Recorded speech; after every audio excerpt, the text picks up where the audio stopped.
What's going on, guys? Horror Junkies back with another one. We're gonna do the movie review on There's Something in the Barn. Wow.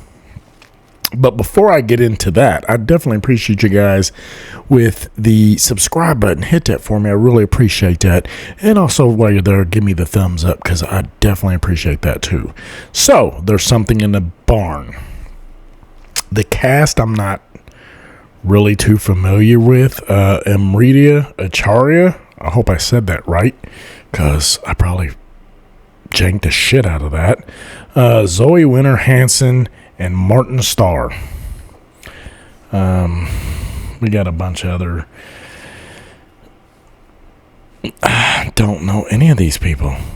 Honestly, I really don't. It's about a man who moves his family to Norway. His family, he gets left this in the beginning of the movie. I guess it's his uncle who dies, and I guess he's the only living relative left. I mean, where to begin, guys? This is going to be a spoiler video, by the way, so if you have not seen this, I wouldn't watch it. You can judge it for yourself. I'm really going to say that this movie was a big pile of heaping shit.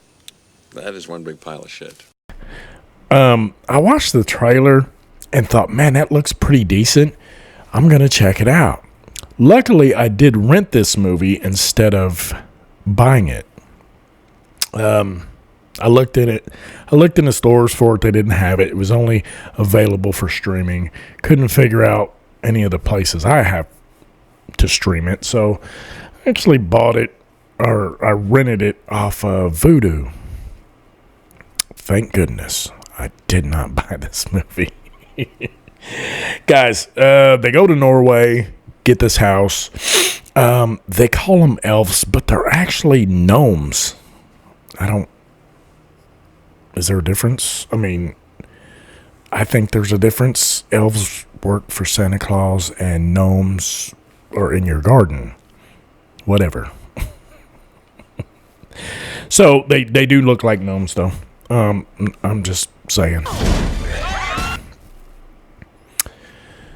So basically, you really get no backstory on these gnomes, elves, whatever.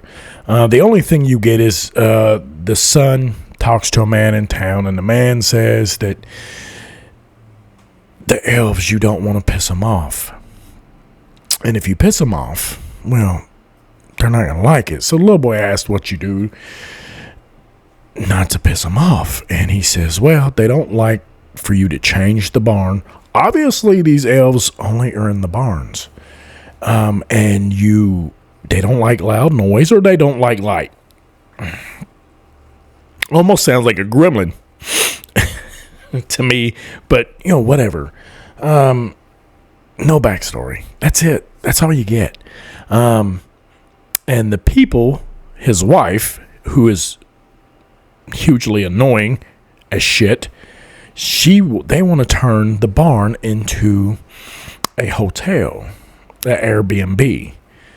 So they decide that they're going to have a party and invite all the people in the town to this huge party so they can get to know their neighbors. Well, there you have it. Music, lights, a lot of noise, changing the barn.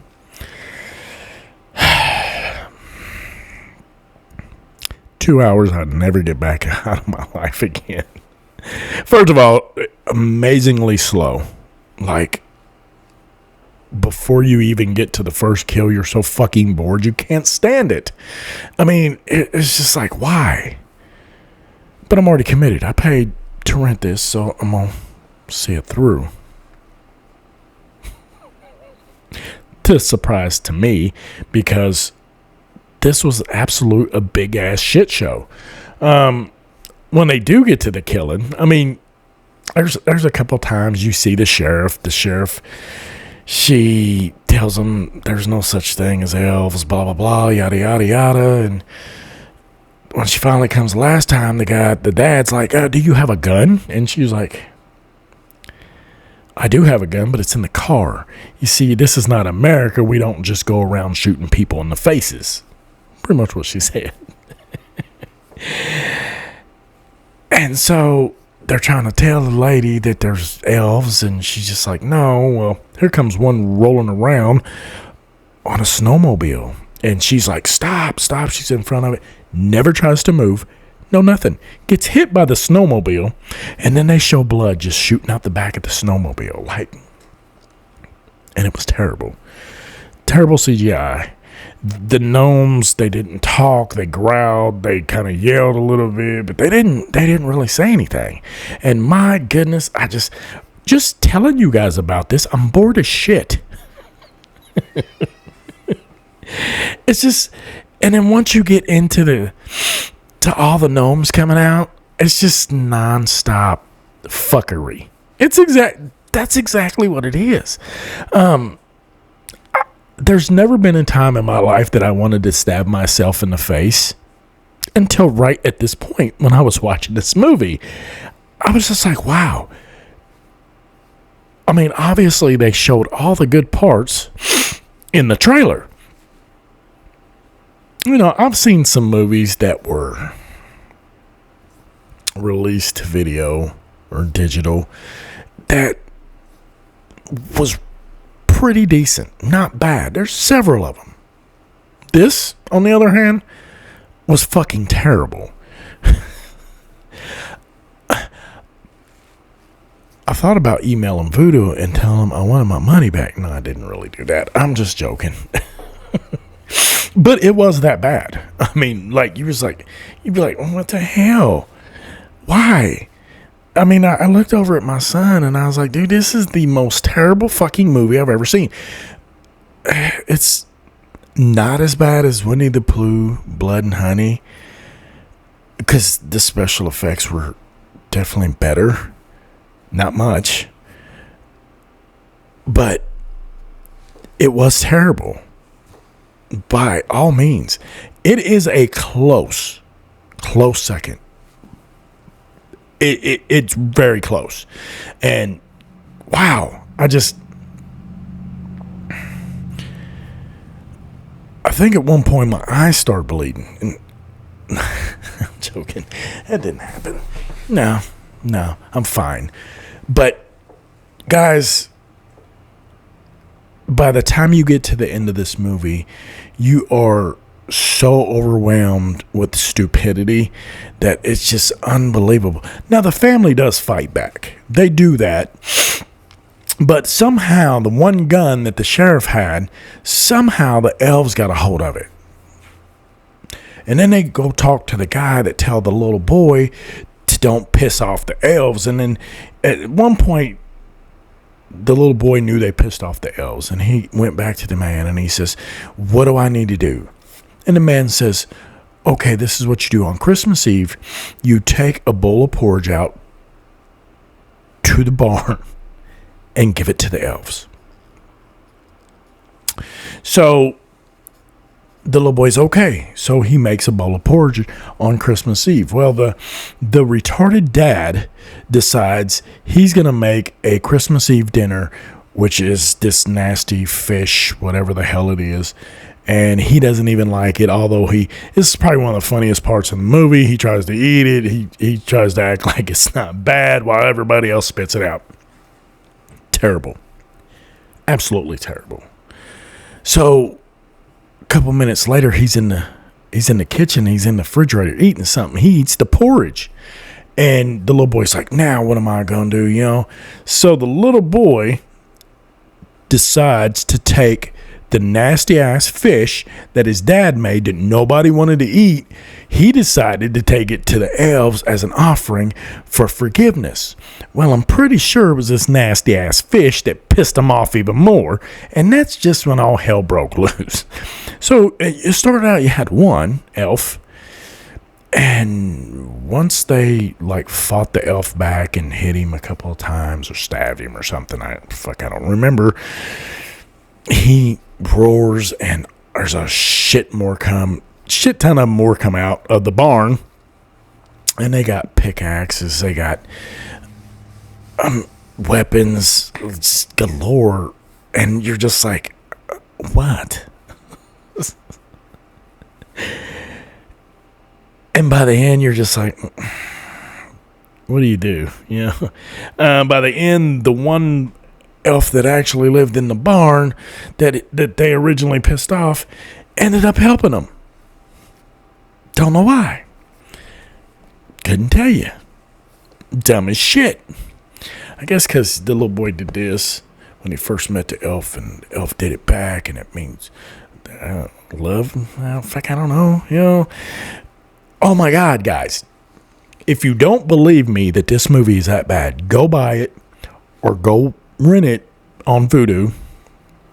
You can also get it on Movies Anywhere, and I'm probably sure you can get it in the Google Play Store. I'm pretty sure. And you might be able to find it on Amazon TV, more likely. But definitely, guys, if you really want to be bored out of your mind, and granted, these are my thoughts. This is how I feel about this movie. Some people may like it. There's people out there that loved Winnie the Pooh. I was not one of them.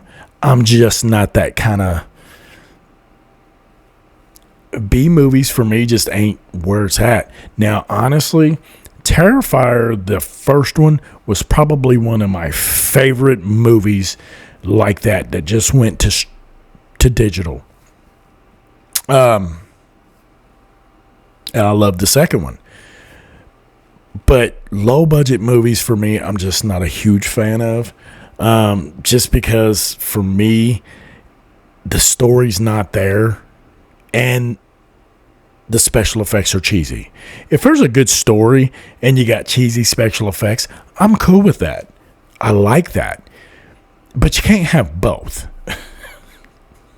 By any means, you cannot have both. You cannot have gore, good gore, and a shitty story. It doesn't work that way. You have to at least have a good story, a good background. And that's probably one of the things about Terrifier that I absolutely loved, is they didn't explain why he was the way he was. And even through the second one, they still haven't explained why he was the way he was. Maybe you'll get an explanation in the third one. Let's hope. But it was still good. The story was still really good for me. I liked it. This, on the other hand, was absolute shit. Did not like it. If they came out with a second one, I wouldn't do it. Just wouldn't do it. I took a chance on this, and it was a bad one. Luckily, it only cost me $6, and I'm cool with it. So that's going to be the review on There's Something in the Barn. Guys, go check it out at least. You know, I'd like to say it's worth a watch. For me, it's not. There's going to be some people out there that love it. Guarantee it. I'm just not one of them people. So if you want, go check this movie out. Let me know in the description below. Leave me your comments. Tell me what you thought about this movie. If you've seen it, and if you go watch it, come back and leave me a description. Leave me a comment in the description below, and let me know what you thought about it then. And if you did like it, if you have seen it, let me know why. You know, it's just my opinion. Not everybody's going to dislike it like me, but, you know, maybe they will. So that's going to be it for this video, guys. Thank you for tuning in. Like always, this is Mike with Horror Junkies, and I'm out.